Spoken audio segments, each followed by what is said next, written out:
वंदे मातरम, जय श्री राम, जय श्री राम, जय श्री राम, वंदे मातरम, जय श्री राम, जय श्री राम, जय श्री राम। नरेंद्र मोदी जिंदाबाद, जिंदाबाद, जिंदाबाद, नरेंद्र मोदी जिंदाबाद, जिंदाबाद, जिंदाबाद, जेपी नड्डा जिंदाबाद, जिंदाबाद, जिंदाबाद, जेपी नड्डा जिंदाबाद, जिंदाबाद, जिंदाबाद।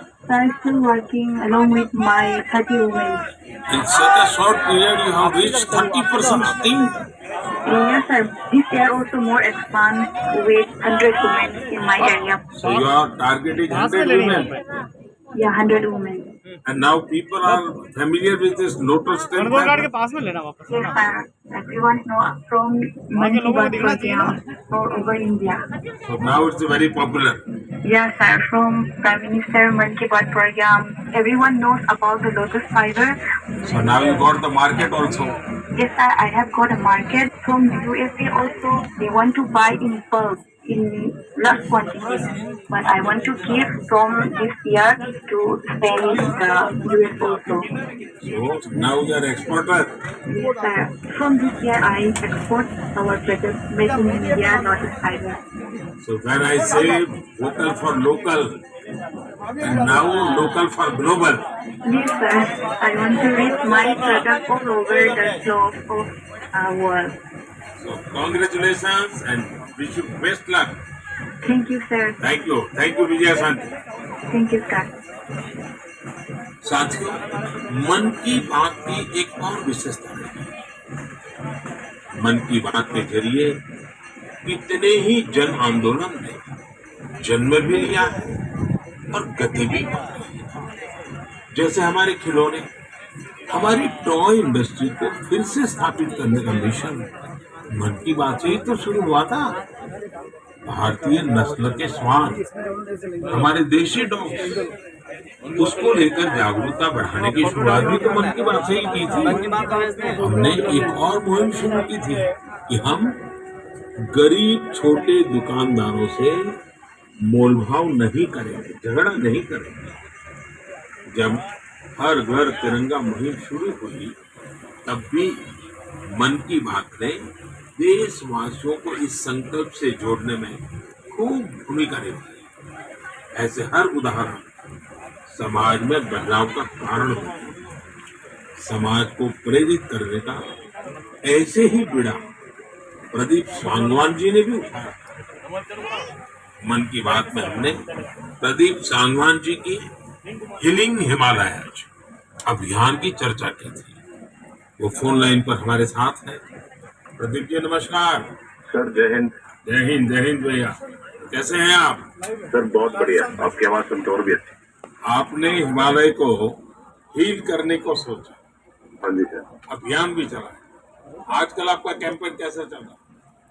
सर बहुत अच्छा चल रहा है। 2020 से ऐसा मानिए कि जितना काम हम 5 साल में करते थे, अब वो 1 साल में ही हो जाता है।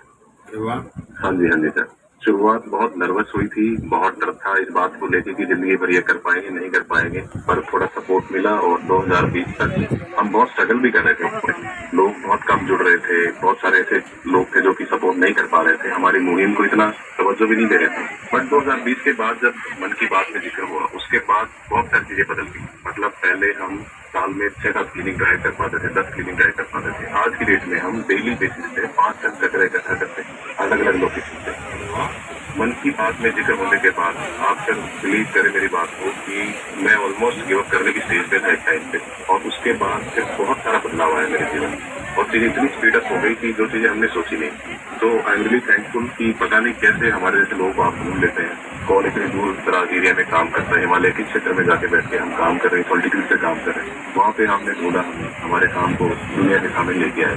तो मेरे लिए बहुत इमोशनल मोमेंट था तब भी और आज भी कि मैं हमारे देश के जो प्रथम सेवक उनसे मैं बातचीत कर पा रहा हूँ। मेरे लिए इससे बड़ी सौभाग्य की बात नहीं होती। प्रदीप जी, आप तो हिमालय के चोटियों पर सच्चे अर्थ में साधना कर रहे हैं और मुझे पक्का विश्वास है अब आपका नाम सुनते ही लोगों को याद आ जाता है कि आप कैसे पहाड़ों की स्वच्छता अभियान में जुड़े। हाँ जी सर। और जैसा आपने बताया कि अब तो बहुत बड़ी टीम बनती जा रही है और आप इतनी बड़ी मात्रा में डेली काम कर रहे हैं, हाँ जी सर। और मुझे पूरा विश्वास है कि आपके इन प्रयासों से, उसकी चर्चा से अब तो कितने ही पर्वतारोही स्वच्छता से जुड़े फोटो पोस्ट करने लगे हैं। हाँ जी सर, बहुत।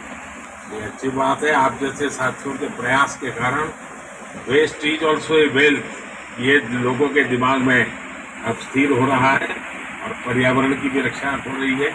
और हिमालय का जो हमारा गर्व है उसको संभालना, संवारना तो सामान्य मानवी ढूंढ रहा है। प्रदीप जी, बहुत अच्छा लगा मुझे, बहुत बहुत धन्यवाद भैया। Thank you sir, thank you so much. जय हिंद। साथियों, आज देश में टूरिज्म बहुत तेजी से ग्रो, हमारे ये प्राकृतिक संसाधन हो, नदियाँ, पहाड़, तालाब या फिर हमारे तीर्थ स्थल हो, उन्हें साफ रखना बहुत जरूरी है। ये टूरिज्म इंडस्ट्री की बहुत मदद है। पर्यटन में स्वच्छता के साथ साथ हमने इनक्रेडिबल इंडिया मूवमेंट की भी कई बार चर्चा की। इस मूवमेंट से लोगों को पहली बार ऐसे कितनी जगहों के बारे में पता चला जो उनके आसपास ही थे।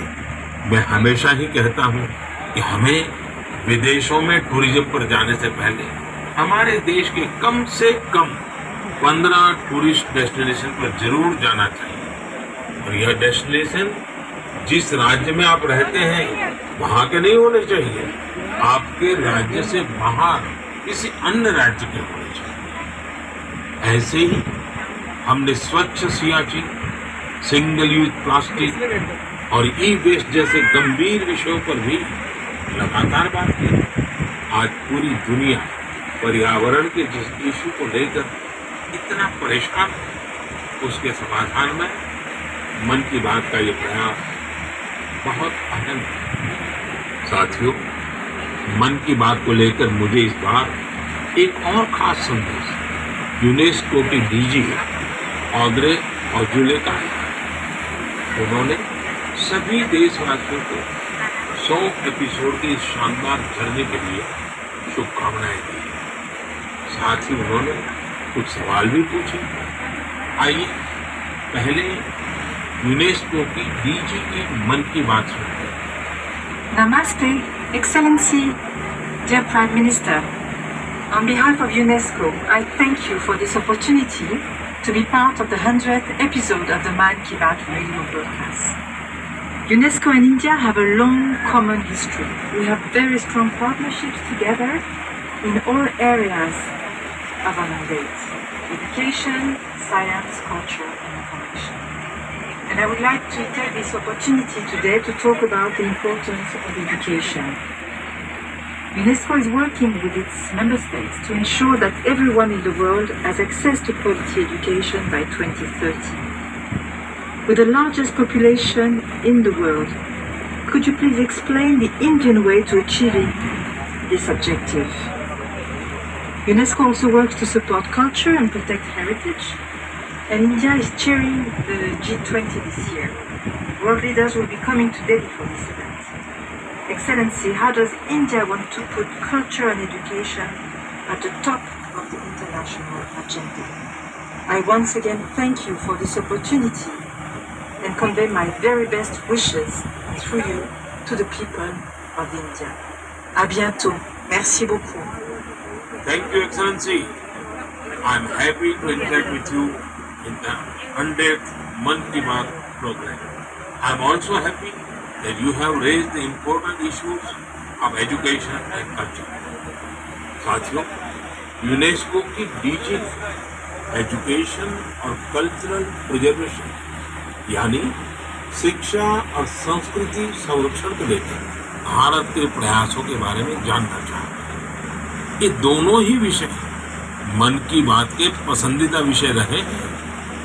बात शिक्षा की हो या संस्कृति की, उसके संरक्षण की बात हो या संवर्धन की, भारत की यह प्राचीन परंपरा रही है। इस दिशा में आज देश जो काम कर रहा है वो वाकई बहुत सराहनीय है। नेशनल एजुकेशन पॉलिसी हो या क्षेत्रीय भाषा में पढ़ाई का विकल्प हो, एजुकेशन में टेक्नोलॉजी इंटीग्रेशन हो, आपको ऐसे अनेक प्रयास देखने को मिले। वर्षों पहले गुजरात में बेहतर शिक्षा देने और ड्रॉप आउट रेट्स को कम करने के लिए गुणोत्सव और शाला प्रवेश उत्सव जैसे कार्यक्रम जन भागीदारी की अद्भुत मिसाल बन गए। मन की बात में हमने ऐसे कितने ही लोगों के प्रयासों को हाईलाइट किया जो निस्वार्थ भाव से शिक्षा के लिए काम कर रहे हैं।